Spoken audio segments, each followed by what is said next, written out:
M is for making money. As teachers and materials writers, we're all interested in not only making materials, but we'd also like to make a little bit of money from it. Well, Lauren Saez, who did our course in the past, has gone ahead and produced some materials for young learners, and she started to discover that actually other teachers want to buy those materials, and she started making some money from it. So I asked Lauren to join me and just show me how she's produced the materials and how she's just started to produce a little bit of extra income. I'm Lauren. I live in Spain. I'm from California in the US, and I teach kids in my attic, basically. I've been in these different kind of formal situations, different, classroom teaching. And now, I don't know, a few years ago, I just decided I wanted to be in business for myself. So I've set things up where kids in the neighborhood come and we do arts and crafts in the attic and play with Okay. toys and this sort of thing. And you presumably you did your teacher training in California, yeah, originally? Yes. Yeah. So I got credentialed or certified to teach in the public schools there, and I taught for 5 years. Not so much English learners, Spanish, English language arts, so like literature for native speakers. But I'd always wanted to do ESL, so I got a master's in that and in the US, and I taught there for a year and then came here And when did you move to Spain? 12 years ago. Oh, wow. Okay. It's been a while. Wow. Good. The reason I asked to speak to you today, as you know, Lauren, you did Catherine Mine's course on writing materials. So when you posted that you'd written some material and posted it for sale, I was intrigued to know what you'd written, how you'd created it, and also that you were using Teachers Pay Teachers, because we get asked a lot by people about Teachers Pay Teachers. So it'd be interesting to kind of get your experiences so far. Though I realize you've sort of started writing and, if you like, selling or going commercial only since March. Is that right? Yeah. Yeah, that's right. It's new. I'm still a beginner.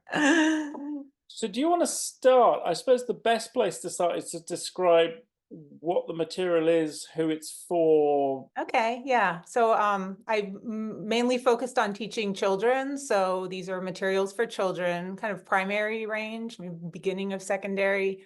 And it's all digital for now. I have ideas for printable crafts and these things, but for now I'm focusing on digital. So there are games for reviewing vocabulary and grammar, and then stories.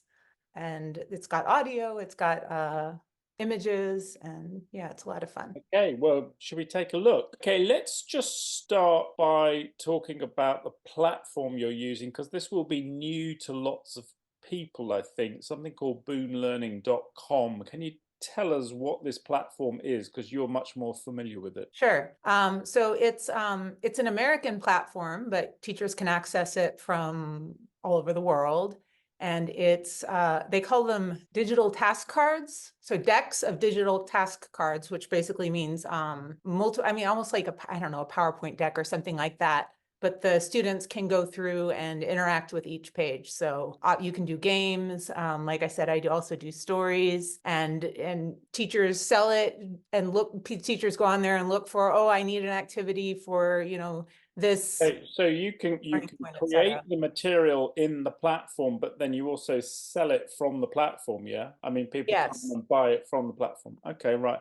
So what, you just kind of register with Boom Learning, and then how do you, if you're a teacher, how do you find your materials? Okay, so you'd go to the store, go to Dex, because that's the actual, the material that you would be looking for. And then if you wanted, I don't know. Well, let's look for your material. Okay, grammar, comparative, adjectives, maybe I might show up eventually. Oh, there I am right here. Where are you? I'm the eighth one here. Oh, wow, let's see that. So we click on Okay. that. Yes. Actually read and choose, $3. Okay. Right. And and then you can see what grades it are. So it is. So if you're teaching, I don't know, 11th grade, older kids, maybe you think, oh, I don't want that. But it gives you a sense, right? And then you go to your buyers, anybody can see a preview. Like here it says, okay, I'm the creator, so I can see the whole thing. But generally, if you were to go on there, you'd see the first 4 cards and you could with the first 4 cards. So that gives you a sense of how it works, right? So if I click on full size preview, you can see there's audio. My coat is shorter than your coat. You So have to that's choose your one. voice reading them, yeah? Yes, ding, and it gives you them a new one. So it's kind of like a traditional, an exercise that would take up a really small space on a textbook page. Now it's bigger and it's prettier and it's got audio. So the idea would be that teachers, for example, would show this on a whiteboard in class. Is that the idea? Yes, so teachers can do that, or they can also assign it if they've got computers in the classroom, the students can work independently, or the teacher can assign it for homework, and then the teacher also can get grade reports, so you can see how your students did on the activity. So they click on this and then they click on one of the pictures that goes with the sentence, yeah? Yeah, in this activity, yeah. So does the platform offer any other exercise types? It's pretty open, like you can create, like, the platform has certain, I guess, functionality. So then the materials writer can create all kinds of things using that functionality. So it doesn't have to look like digital flashcards. So you've recorded your voice, so you record it, presumably there's a sort of back-end system where you create this. In fact, I've seen this. I had a look online at how it works and how the author goes on. It looked fairly user-friendly from what I could see. Yes, but in the end, I don't really create them on Boom. Like, say, the audio I record in GarageBand, and then the slides I create in Canva, and then I just kind of import the whole thing and stick it up there, and then I obviously add the interactivity. And I saw another set of cards, which was a story, and they had photographs. Where did you source the photos for those?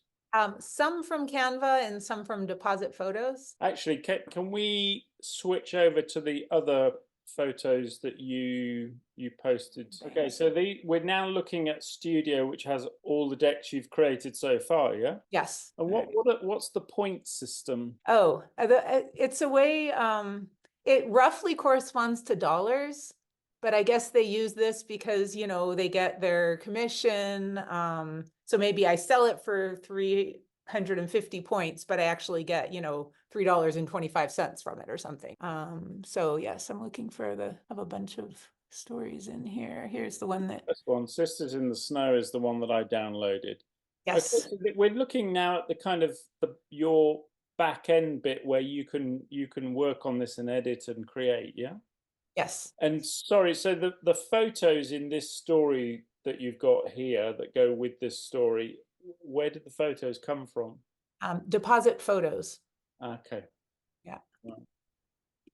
There they are. See, it's nice because you can find one person, a particular photographer, and then you can, like in this case, they're all from one family. So it's nice for creating a cohesive story that they're all the same people. And I'm just looking down the list box on the interface. So you've got the text, button, image, the sort of caption, and it goes down to, so you can build in multiple choice questions, yeah? Yes. And also fill in the blank and multi-picks and stuff. And presumably they're sort of activity types, yeah?